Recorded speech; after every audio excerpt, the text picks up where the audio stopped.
মহার্ঘ ভাতা 50% আগামী 1 মাস থেকে কার্যকর করা হবে।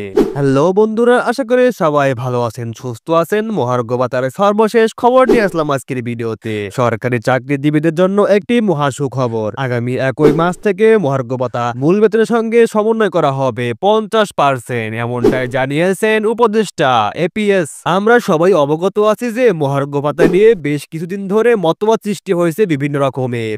এই মাত্র প্রকাশিত হয়েছে যায় যায় দিন পত্রিকায় মহার্ঘ ভাতা সম্পর্কে আপডেট তথ্য। বিস্তারিত আলোচনা করব এই ভিডিওতে। সরকার কি বলছেন এই বিষয়ে এবং জনগণ কি বলছেন এই বিষয়ে, এবং অর্থ মন্ত্রণালয় কি বলছে মহার্ঘ ভাতা সম্পর্কে, এবং তাদের অর্থের সংকট কিরকম এবং অর্থ কতটুকু জোগাড় হয়েছে, বিস্তারিত আলোচনা করব। সরকারি চাকরিজীবীদের কাছে অনুরোধ থাকছে ভিডিওটি সম্পূর্ণ দেখার। আশা করি মহার্ঘ ভাতা সম্পর্কে সকল বিভ্রান্তি দূর হয়ে যাবে। আর একটি কথা বন্ধুরা, আপনারা যারা এখনো আমার চ্যানেলটি সাবস্ক্রাইব করেন নাই তারা দ্রুত চ্যানেলটি সাবস্ক্রাইব করবেন সকল রকম জব সংক্রান্ত এবং সরকারি বেসরকারি আপডেট তথ্য পেতে। তো চলুন কথা না বাড়িয়ে সরাসরি আমরা মূল বিষয়ে কথা বলি। তো আপনারা কিন্তু স্ক্রিনে লক্ষ্য করে দেখতে পাচ্ছেন যে যায় যায় দিন পত্রিকায় মাত্র কিছুক্ষণ আগেই প্রকাশিত হয়েছে। এখানে ক্যাপশন দেখতেই পাচ্ছেন, 1 মার্চ থেকে কর্মবিরতির ঘোষণা 11 থেকে 20তম গ্রেডের সরকারি কর্মচারীদের। অর্থাৎ 1 মার্চেই মহার্ঘ ভাতা নিয়ে রায় ঘোষণা করা হবে। 50% হবে কিনা 25% হবে সে বিষয়ে আমরা বিস্তারিত আলোচনা করব এই ভিডিওতে। তো চলুন দেখা যাক যায় যায় দিন পত্রিকায় কি লেখা হয়েছে এই মহার্ঘ ভাতা সম্পর্কে। তো আপনারা কিন্তু দেখতে পাচ্ছেন 50% মহার্ঘ ভাতা ও নবম পে স্কেল বাস্তবায়ন সহ 7 দফা দাবিতে টানা আন্দোলনের কর্মসূচি ঘোষণা করেছেন 11 থেকে 20তম গ্রেডের সরকারি কর্মচারীরা। এর মধ্যে দাবি মানা না হলে 1 মার্চ থেকে সারা দেশে কর্মবিরতি পালন করবে তারা। শুক্রবার রাজধানীর কেন্দ্রীয় শহীদ মিনারে আয়োজিত মহাসমাবেশ থেকে এ কর্মসূচি ঘোষণা করা হয়। সরকারি কর্মচারী দাবি আদায় ঐক্য পরিষদের ব্যানারে এ মহাসমাবেশের কথা উল্লেখ করা হয়েছিল। তো বন্ধুরা, আমরা কিন্তু এই কথাটুকু বিশ্লেষণ করলে বুঝতে পারবো যে 1 মার্চে মহার্ঘ ভাতা কার্যকর করার জন্য সরকারি কর্মকর্তা ঐক্য পরিষদ থেকে উপদেষ্টার কাছে আহ্বান করা হয়েছে। তারা বলেছেন 1 মার্চ যদি মহার্ঘ ভাতা বাস্তবায়ন না করা হয় তাহলে আমরা কঠোর কর্মসূচিতে চলে যাব এবং কর্মবিরতি শুরু করে দেব।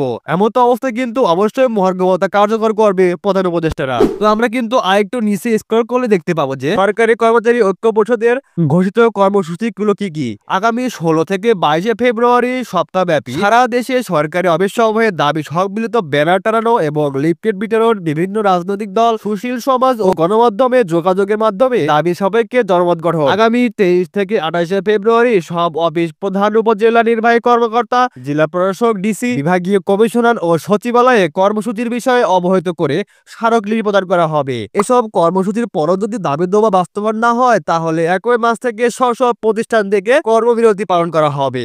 তো বন্ধুরা, আমরা কিন্তু এই কথাটুকু পড়লে বুঝতে পারি যে তারা 23 থেকে 28 ফেব্রুয়ারি এর মধ্যে যদি মহার্ঘ ভাতা সম্পর্কে কোনো আপডেট তথ্য সরকার আমাদের না দেয় তাহলে আমরা 1 মাস থেকে কর্মবিরতি চলে যাব। এর আগে 50% মহার্ঘ ভাতা ও নবম পে স্কেল বাস্তবায়ন সহ 7 দফা দাবিতে মহাসমাবেশ করেন 11 থেকে 20তম গ্রেডের কর্মচারীরা। তো এই বিষয়টি কিন্তু আমরা সবাই অবগত আছি। সকাল 10টা থেকে রাজধানীর কেন্দ্রীয় শহীদ মিনারে এ মহাসমাবেশ শুরু করা হয়। বিকেল পর্যন্ত চলে এ সমাবেশ। মহাসমাবেশে প্রধান অতিথি ছিলেন নাগরিক ঐক্য সভাপতি মাহমুদুর রহমান মান্না। এতে বিশেষ অতিথি ছিলেন গণসংহতি আন্দোলনের প্রধান সমন্বয়কারী জুনায়েদ সাকি। মান্না বলেন, সরকারি চাকরির সব গ্রেডে চরম বৈষম্য। শতাংশের হারে বেতন বাড়লে কারো বাড়ে 3000 টাকা, আবার কারো বাড়ে 30,000 টাকা। তার মানে তেলে মাথায় আরো তেল ঢালা হয়, আর যারা মাথায় তেল নেয় তার আরো শুকিয়ে যায়। তিনি বলেন, এই সরকার বৈষম্য বিরোধী আন্দোলনের মাধ্যমে চেয়ারে বসেছে, কিন্তু তারা কোনো বৈষম্য নিয়ে নিজেরা কথা বলে না, কোনো বক্তব্য বিবৃত দেয় না।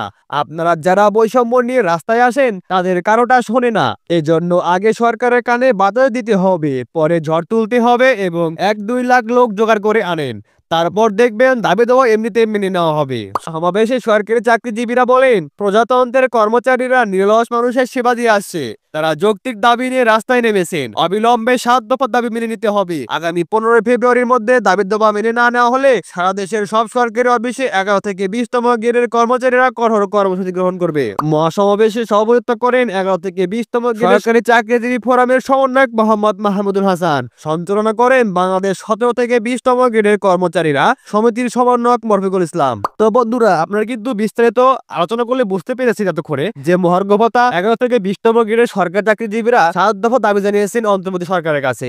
যদি 7 দফা দাবি মেনে নেওয়া না হয় তাহলে তারা কঠোর কর্মসূচি গ্রহণ করবে। এবং তারা যে 7 দফা দাবি জানিয়েছেন, চলুন সেই 7 দফা দাবি সম্পর্কে আমরা বিস্তারিত জানি। সেই 7 দফা দাবি কতটা যৌক্তিক এবং সরকার কি আদৌ মেনে নেবে এই 7 দফা দাবি বিস্তারিত জেনে নেই আমরা। তো আপনারা কিন্তু 1 নম্বর দেখতে পাচ্ছেন, বৈষম্যমুক্ত নবম পে স্কেল বাস্তবায়নের লক্ষ্যে পে কমিশন গঠন ও পে স্কেল বাস্তবায়নের পূর্ব পর্যন্ত অন্তর্বর্তীকালের জন্য 50% মহার্ঘ ভাতা 11 থেকে 20তম গ্রেডের জন্য, এবং এটি জানুয়ারি 2025 থেকে কার্যকর করতে হবে। 2 নম্বর দেখতে পাচ্ছেন, যেসব কর্মচারী মূল বেতনের শেষ ধাপে উন্নতি হয়েছেন তাদের বার্ষিক বেতন বৃদ্ধি নিয়মিত করতে হবে। বেতন স্কেলের বৈষম্য নিরসনের জন্য 10 ধাপে বেতন স্কেল নির্ধারণ সহ পে কমিশন কর্মচারীদের প্রতিনিধি রাখতে হবে। এবং 3 নম্বর দাবি হচ্ছে, সচিবালয়ের মতো সব সরকারি আধা সরকারি দপ্তর, অধিদপ্তর ও পরিদপ্তর ও স্বায়ত্তশাসিত প্রতিষ্ঠানের সমপদগুলোর পদবি ও গ্রেড পরিবর্তন করতে হবে। এক ও অভিন্ন নিয়োগ বিধি প্রণয়ন করে কর্মচারীদের মধ্যে সুষ্ঠু বৈষম্য দূর করতে হবে। 4 নম্বর দাবি হচ্ছে, 2015 সালে পে স্কেল গেজেটে প্রত্যাহার করা 3টি টাইম স্কেল সিলেকশন গেট পুনর্বহাল ও সব স্বায়ত্তশাসিত প্রতিষ্ঠানে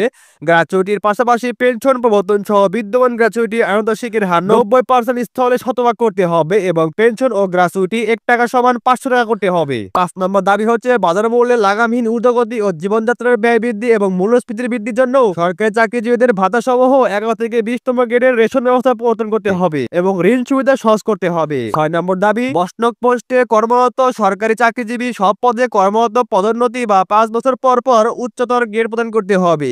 এছাড়া টেকনিক্যাল কাজে নিয়োজিত কর্মচারীদের টেকনিক্যাল পদমর্যাদা হবে। সর্বশেষ 7 নম্বর দাবি হচ্ছে, উন্নয়ন প্রকল্প থেকে রাজস্ব খাতে স্থানান্তরিত পদের পদধারীদের প্রকল্পের চাকরিকাল গণনা করে টাইম স্কেল ও সিলেকশন গ্রেড প্রদান করতে হবে এবং আউটসোর্সিং পদ্ধতিতে কর্মচারী নিয়োগ প্রক্রিয়া বাতিল করতে হবে। তো বন্ধুরা, আমরা কিন্তু বিস্তারিত আলোচনা করলাম। এতে বোঝা যাচ্ছে যে তাদের 7 দফা দাবি হচ্ছে মহার্ঘ ভাতা 50% এবং নতুন পে স্কেল গঠন করতে হবে এবং পেনশন সুবিধা সহজ করতে হবে, ঋণ সহজ করতে হবে এবং আউটসোর্সিং নিয়োগ বাতিল করতে হবে। এবং এই 7 দফা দাবি আগামী 1 মার্চের আগেই বাস্তবায়ন করতে হবে। 1 মার্চের মধ্যে বাস্তবায়ন না হলে তারা কর্মবিরতি ঘোষণা করবে। তাহলে বোঝা যাচ্ছে যে 1 মার্চে মহার্ঘ ভাতা এবং 7 দফা দাবি কার্য হওয়ার সম্ভাবনা সবচেয়ে বেশি। তো বন্ধুরা, সেজন্য আমাদের কিন্তু 1 মার্চ পর্যন্ত অপেক্ষা করতে হবে এবং 1 মার্চে সর্বশেষ মহার্ঘ ভাতা আপডেট খবর পেতে অবশ্যই চ্যানেলটি সাবস্ক্রাইব করবে। সবার আগে আমার চ্যানেলটিতে পেয়ে যাবেন সর্বশেষ আপডেট। তো বন্ধুরা, ভিডিওটি ভালো লাগলে চ্যানেলটি সাবস্ক্রাইব করবেন। তো দেখা হচ্ছে পরবর্তী ভিডিওতে। ততক্ষণ ভালো থাকবেন, সুস্থ থাকবেন। আসসালামু আলাইকুম।